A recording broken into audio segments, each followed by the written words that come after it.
Hello students, welcome back to our channel चलो पढ़ो। आज हम डिस्कस करेंगे रिट्स के बारे में कि व्हाट इज रिट्स। ये देख लीजिए, 5 टाइप के रिट्स होते हैं हमारे। हेबियस कॉर्पस, बंदी, प्रत्यक्षीकरण, मैंडेमस, परमादेश, प्रोहिबिशन, प्रतिषेध, रिट ऑफ सर्चारी, उत्प्रेषण, quo warranto, अधिकार परीक्षा। ठीक है, तो ये हमारे 5 रिट्स हो गए। यहाँ पे आप देख लीजिए। So what is writs? ठीक है, आखिर रिट्स है क्या? तो रिट्स क्या है? हमारे फंडामेंटल राइट्स को प्रोटेक्ट करने के लिए जो एडमिनिस्ट्रेटिव या फिर जुडिशियरी अथॉरिटी के द्वारा जो ऑर्डर इशू किए जाते हैं, इसे हम रिट्स बोलते हैं। तो ये हमारा कहाँ पर गिवन है रिट्स के बारे में? तो आर्टिकल 32 एंड 26 में गिवन है। ठीक है, तो अब 32 एंड 226 में गिवन है। तो आर्टिकल जो 32 है और 226 है, तो जो 32 वाला आर्टिकल है वो हमारा सुप्रीम कोर्ट को पावर देती है रिट्स को इशू करने के लिए। ठीक है, see this, the power to issue writs is granted to the supreme court and high court under article 32 and 226 of the constitution of India respectively. ठीक है, तो क्या हो गया हमारा? सुप्रीम कोर्ट के लिए आर्टिकल हो गया 32 एंड हाई कोर्ट्स के लिए आर्टिकल हो गया 226. These articles play a key role in ensuring judicial review, safeguarding the fundamental rights of the citizen. ठीक है, इसके बारे में एक चीज और जान लेते हैं कि इसको heart and soul of the constitution बोला गया है। आर्टिकल 32 को किसके द्वारा? बी.आर. अम्बेडकर जी के द्वारा बोला गया है। ठीक है, तो ये क्या करता है? ये सुप्रीम कोर्ट को अथॉरिटी देता है कि फंडामेंटल राइट्स का जो है एनफोर्समेंट हो रहा है कि नहीं। ठीक है, तो ये जो है रिट इशू करने की अथॉरिटी सुप्रीम कोर्ट को देता है, और 226 जो हाई कोर्ट को अथॉरिटी देता है कि क्या हमारा फंडामेंटल राइट्स या और भी कोई राइट्स। ठीक है, मतलब इस अगर हम जुरिडिक्शन की बात करें तो सुप्रीम कोर्ट की से ज्यादा है। मतलब आर्टिकल 226 में पावर ज्यादा है, क्योंकि ये फंडामेंटल राइट्स के साथ साथ और भी पर्पस, मतलब कोई और राइट्स का अगर उल्लंघन हो रहा हो, लीगल राइट्स का उल्लंघन हो रहा हो, तो उसके लिए भी हम लोग रिट्स इशू कर सकते हैं। ठीक है, तो as compare to supreme court, high court को यहाँ पर ब्रॉडर जुरिडिक्शन मिलता है। ठीक है, तो this is what about article 32 and 226.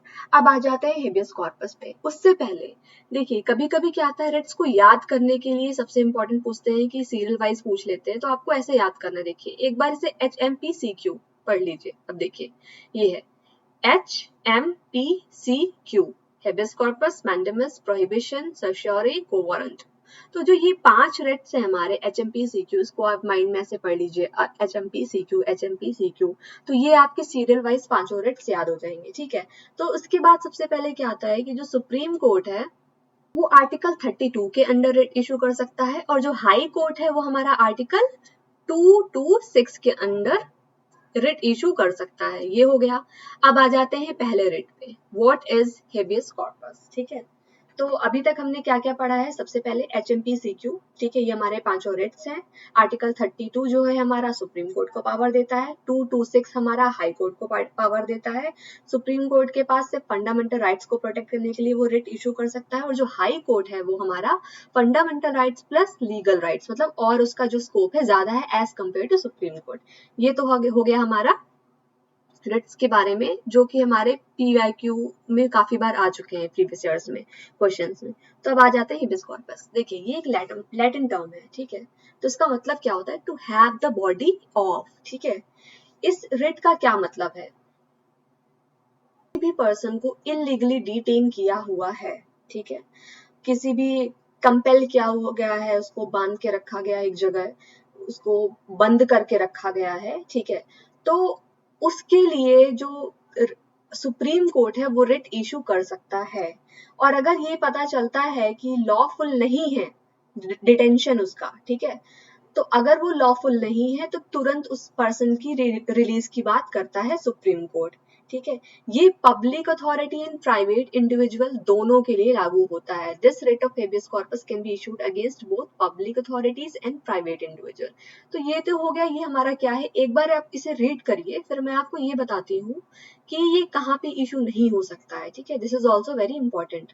थोड़ा सा आप इसे कहीं लिख लीजिए पेन पेपर में। देखिए शॉर्ट जो भी हमारा हाईलाइटेड है, जैसे कि रेड में है, ब्लैक में है, ये इंपॉर्टेंट है, इसको आप शॉर्ट नोट्स बना के लिख लीजिए। उसके बाद जो मैं एक्स्ट्रा बता रही हूँ उसे भी लिख लीजिए। अब देखिए ये तो हो गया कि ये क्या है, ठीक है। अगर किसी का भी डिटेंशन कर रखा है, ठीक है, और कोई उसका रीजन नहीं है कि वाई डिटेंशन क्यों किया गया, अनलॉफुल है वो डिटेंशन, तो सुप्रीम कोर्ट उसको रिलीज करवा सकता है। और डिटेंशन कर रखा है और अगर वो लॉफुल है तो कोई बात नहीं, अगर वो रीजन देते हैं कि दिस इज लॉफुल तो उसमें कोई से नहीं है, लेकिन हाँ सुप्रीम कोर्ट रिट इशू कर सकता है। तो अब किस केसेस में जो हेबियस कॉर्पस है वो इशू नहीं होगा, ठीक है। तो यहाँ पे ये लॉफुल हो गया, तो मतलब रिट इशू नहीं होगी, लॉफुल है तो, ठीक है। और अगर वो जो प्रोसीडिंग्स है वो कंटेम्प्ट ऑफ लेजिस्लेचर और अ कोर्ट है, ठीक है, मतलब अगर कोर्ट और लेजिस्लेचर का कंटेम्प्ट है, मतलब उसके रूल्स एंड रेगुलेशन का फॉलो नहीं कर रहा है वो प्रोसीडिंग्स, तो भी नहीं कर सकते हैं, ठीक है। कि मतलब अगर रेट इशू करने का जो तरीका है अगर वो फॉलो एक नहीं हो रहा है तो भी नहीं कर सकते हैं। और जो डिटेंशन है, मतलब अगर किसी इंसान को डिटेंट कर रखा है तो जो वो डिटेंशन है अगर वो कॉम्पिटेंट कोर्ट के द्वारा ऑर्डर किया गया है, मतलब कोई एक लीगल प्रॉपर वे के द्वारा, एक लीगल अथॉरिटी के द्वारा ऑर्डर किया गया है, तो वहां पे भी वो रिट इशू नहीं कर सकता है। या फिर कोर्ट की जुरिडिक्शन के बाहर अगर ये डिटेंशन है तो वहां पे नहीं कर सकता है, ठीक है। तो ये तो हो गया क्या हमारा हेबियस कॉर्पस का की बात। अब हम आ जाते हैं मैंडेमस की बात। देखिए मैंडेमस भी हमारा एक लैटिन टर्म है जो बोलता है, जिसका मतलब होता है वी कमांड, ठीक है। तो अब अगर मैंडेमस बोल रहा है वी कमांड, तो इसका क्या मतलब, कोई अथॉरिटी है वो अपना काम नहीं कर रही है अच्छे से, ठीक है। तो हम क्या करते हैं, जो हमारा कोर्ट है वो एक रिट इशू करता है कि हम कमांड कर रहे हैं कि या तो वो अपनी ड्यूटी परफॉर्म करे, और अगर नहीं कर रही है, ठीक है, तो उसे हम, अगर वो फेल होती है तो हम उसे निकाल भी सकते हैं। लेकिन बेसिकली इसका पर्पस क्या है कि हम कमांड कर रहे हैं कि आप अपनी ड्यूटी को परफॉर्म करिए अगर नहीं कर रहे हैं। तो अगर इसका एक एग्जांपल लेना हो, सपोज कि हमें कोई काम करवाना है गवर्नमेंट ऑफिशियल से, ठीक है। अब वो चाहता है कि हम उससे रिश्वत दें, लेकिन हम उसे रिश्वत नहीं दे रहे हैं तो वो काम में अड़ंगा लगा रहा है, ठीक है। तो वो काम नहीं कर रहा है प्रॉपर वे में। तो अब हमें पता चल रहा है कि ये तो हमारे हक का काम है, दिस इज समथिंग अब फंडामेंटल राइट्स, जो हम काम करवा रहे हैं, हमें कोई बिजनेस खोलना है उसके लिए हमें पेपर पे साइन करवाना है, ठीक है, ऐसा कुछ साइन काम है।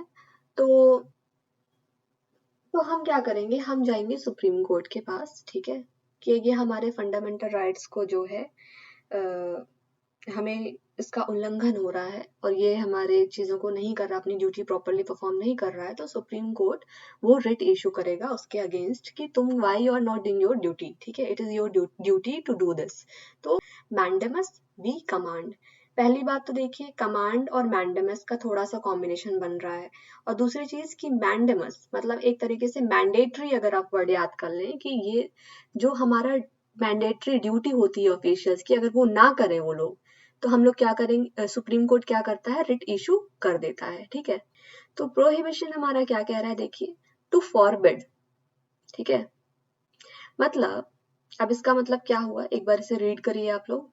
तो क्या हो गया कि ये हायर कोर्ट जो होता है वो लोअर कोर्ट या ट्रिब्यूनल के अगेंस्ट जो है रिट इशू करता है कि वो अपने, अगर ऐसे कोई लोअर कोर्ट है, कोई वो जुरिडिक्शन दे रहा है लेकिन वो उसके एरिया में नहीं आ रहा है, वो उसके बियॉन्ड लीगल अथॉरिटी के एरिया में आ रहा है, और तब भी वो उसमें चीजें कर रहा है, ठीक है, मतलब उसको वो अपने अंडर में लेके उसके बारे में प्रोसीडिंग्स कर रहा है, तो जो सुप्रीम कोर्ट है या जो हायर कोर्ट है वो रिट इशू कर सकता है कि this is not your authority, कि यहाँ पे आप ये काम कर सके, तो सुप्रीम कोर्ट या फिर हायर कोर्ट प्रोहिबिट करता है, ठीक है, कि यू कांट डू दिस, ठीक है। अब इसका एग्जाम्पल हम लेते हैं, क्या हुआ वही एग्जाम्पल को कंटिन्यू करते हैं कि जिसको बिजनेस खोलना था, अब उसने क्या कहते हैं,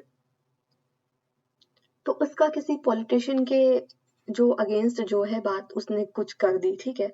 तो उस पॉलिटिशियन ने उस बंदे को फंसा दिया जो बिजनेस खोलना चाह रहा है। तो अब क्या होता है कि उसकी जो प्रोसीडिंग्स है वो कोई लोअर कोर्ट में वो करवा देता है कि वहां पे उसको कह रहा है कि अब भाई केस करता रहे। लेकिन बाद में उसे पता चलता है उस बंदे को जो बिजनेस करना चाह रहा था कि ये तो इस कोर्ट की अथॉरिटी ही नहीं है। तो वो जाएगा हायर कोर्ट के पास और बोलेगा रिट इशू करने के लिए। तो हायर कोर्ट यहाँ पे बोलेगा कि this is not your authority to do proceedings regarding this matter, ठीक है।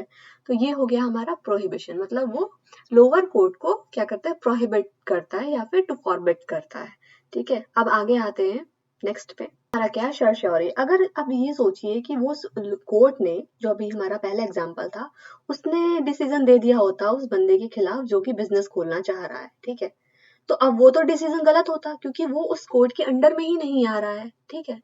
तो अब यहाँ पे हायर कोर्ट रिट इशू करेगा कि this is not your case, या तो आप इसे ट्रांसफर करो, या तो अगर उसने डिसीजन ले लिया है तो उस डिसीजन को क्या करना है, क्वैश कर देना है, ठीक है।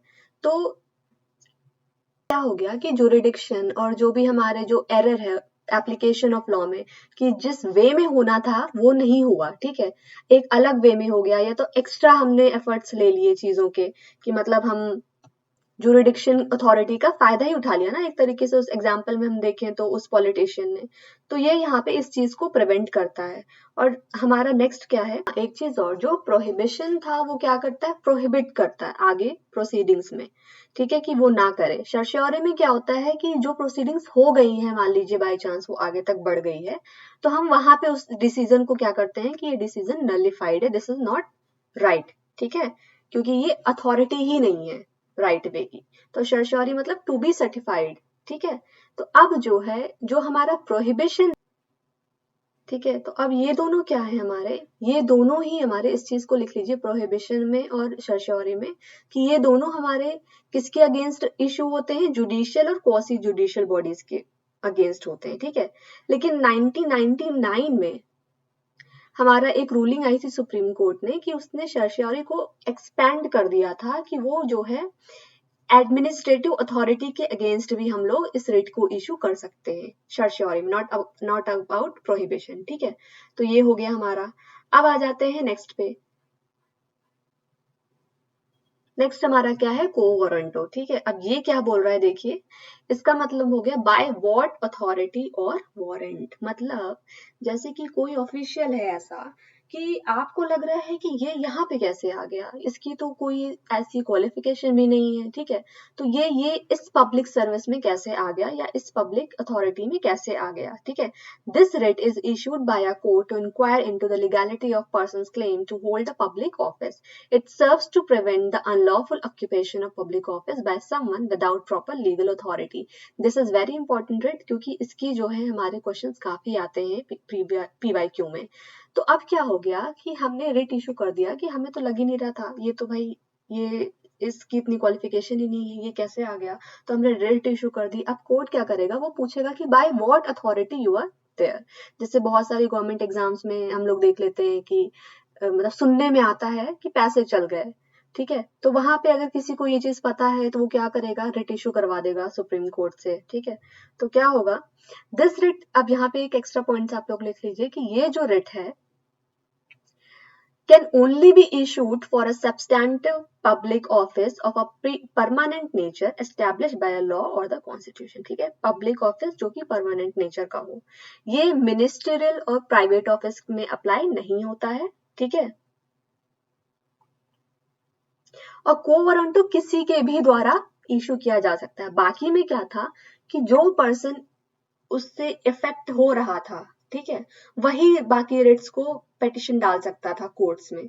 बट को वारंटो में कोई भी इंडिविजुअल, चाहे मैं हूं, आप हो, कोई भी हो, मेरा उससे कोई भी रिलेशन नहीं है उस पर्सन से जिसके बारे में हम लोग ये रिट डालेंगे, लेकिन हम लोग डाल सकते हैं उसकी अथॉरिटी पूछने के लिए कि वो किस अथॉरिटी से उस पोजीशन को होल्ड कर रहा है, ठीक है। ये हमारा हो गया को वारंटो। तो आपको इसकी याद करने की ट्रिक मैंने बताई है, HMP-CQ, इसको आप लोग याद कर लीजिए, ठीक है। तो हमने क्या कहा, को वारंटो हमारा क्या है, बाय व्हाट अथॉरिटी, ठीक है।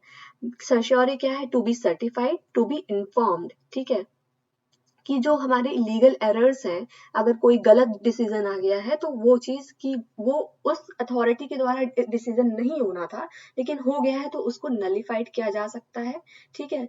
लेकिन ये हमारे लेजिस्लेटिव बॉडी या फिर प्राइवेट इंडिविजुअल और ऑर्गेनाइजेशन के अगेंस्ट नहीं यूज कर सकते हैं, सर्श्योरी और प्रोहिबिशन दोनों चीजें, ठीक है। क्वासी जुडिशियल या फिर जुडिशियल अथॉरिटीज के ही अगेंस्ट हम लोग यूज कर सकते हैं।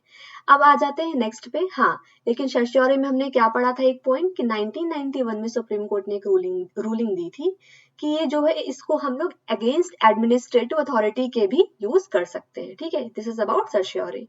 अब जो है इसके बाद हमने क्या पढ़ा था, मैंडेमस। मैंडेमस में होता है कि कमांड करते हैं, ठीक है, कमांड करते हैं किस चीज के लिए बताइए, कि आप अपनी ड्यूटी परफॉर्म करिए, आप क्यों जो है रिश्वत के चक्कर में पड़ रहे हैं या कोई ऐसी चीज कर रहे हैं और उसको कागज के चक्कर में फंसा रहे हैं, ठीक है, यो आपकी ये ड्यूटी है, आप इसको करें। तो बाकी चारों रिट्स में क्या था, बाकी चारों रिट्स में जो इंडिविजुअल पे वो चीज पड़ रहा है, मतलब जिसको वो इफेक्ट कर रही है, वही रिट इशू करवा सकता है। लेकिन जो हमारा लास्ट वन है जो कि को वारंट, जो कि बहुत इंपॉर्टेंट है, इसको कोई भी इंडिविजुअल इशू करवा सकता है, ठीक है। अब पहला रिट हमारा क्या था, हेबियस कॉर्पस, इसका मतलब क्या होता है, to have the body of, ठीक है, to have the body of. अब क्या हुआ कि अगर डिटेंशन अनलॉफुल है तो हमें वो कोर्ट के पास आनी चाहिए। बहुत सारे केसेस हमने पढ़े हैं, आपने भी पढ़े होंगे, कि लड़का और लड़की ने सपोज शादी कर ली है, ठीक है, अब लड़की के पेरेंट्स ने क्या कहा कि उसने लड़की को जाने ही नहीं दे रहे, ठीक है, तो अब लड़के ने रिट इशू करवा दी और बोला सुप्रीम कोर्ट से कि उसने ऐसे डिटेन कर रखा है उसकी वाइफ को, क्योंकि वो लोग लीगली एक बड़े हो गए हैं, ठीक है। तो अब सुप्रीम कोर्ट रिट इशू करती है और पूछती है कि कौन सी अथॉरिटी के, कौन सी मतलब जो उसको है, किस वजह से, क्या रीजन है, कोई लॉफुल रीजन है। तो अगर पेरेंट्स कोई लॉफुल रीजन नहीं दे पाएंगे कि वो अंडर एज है, नहीं अंडर एज, ठीक है, तो उस बॉडी को प्रेजेंट करना पड़ेगा और उसको डिटेंशन को रिलीज करना पड़ेगा। तो दिस इज इम्पोर्टेंट। और हमने सबसे पहले क्या पढ़ा था कि ये आर्टिकल 32 जो है सुप्रीम कोर्ट को अथॉरिटी देता है और 226 किसको अथॉरिटी देता है, हाई कोर्ट को अथॉरिटी देता है, लोअर कोर्ट्स को, ठीक है। तो ये तो हो गया हमारा कि कौन सा आर्टिकल कौन से कोर्ट को अथॉरिटी देता है। अब दूसरा भी हमने स्टार्टिंग में ही पढ़ा था कि जो हाई कोर्ट है उसकी ब्रॉडर जुरिडिक्शन है, ठीक है, क्योंकि वो सिर्फ फंडामेंटल राइट्स नहीं, लीगल राइट्स के लिए भी रिट्स इशू करवा सकता है, ठीक है। लेकिन जो सुप्रीम कोर्ट है उसका टेरिटोरियल जुरिडिक्शन ज्यादा है as compare to high court, क्योंकि सुप्रीम कोर्ट ऑल इंडिया जो है जुरिडिक्शन दे सकता है और हाई कोर्ट अपनी टेरिटोरियल जुरिडिक्शन दे सकता है, ठीक है। ये हो गया। और क्या है, तो जो देखिए हम लोग जो सुप्रीम कोर्ट के पास जाते हैं ना 32 के अंडर, तो आर्टिकल 32 भी हमारा फंडामेंटल राइट के अंदर आता है।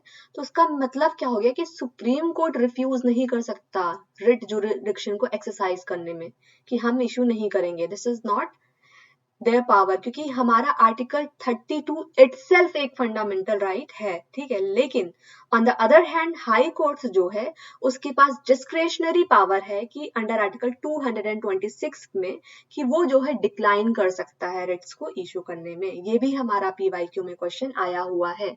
सो आई होप कि आपको ये वीडियो पसंद आई होगी। तो इस चैनल को आप लोग लाइक कर लीजिए, सब्सक्राइब कर लीजिए, क्योंकि आने वाले पीजीटी टीजीटी एग्जाम्स के लिए ये चैनल बहुत ही ऐसे इंपॉर्टेंट वीडियोस लाता रहेगा, ठीक है। तो thank you so much for watching this video.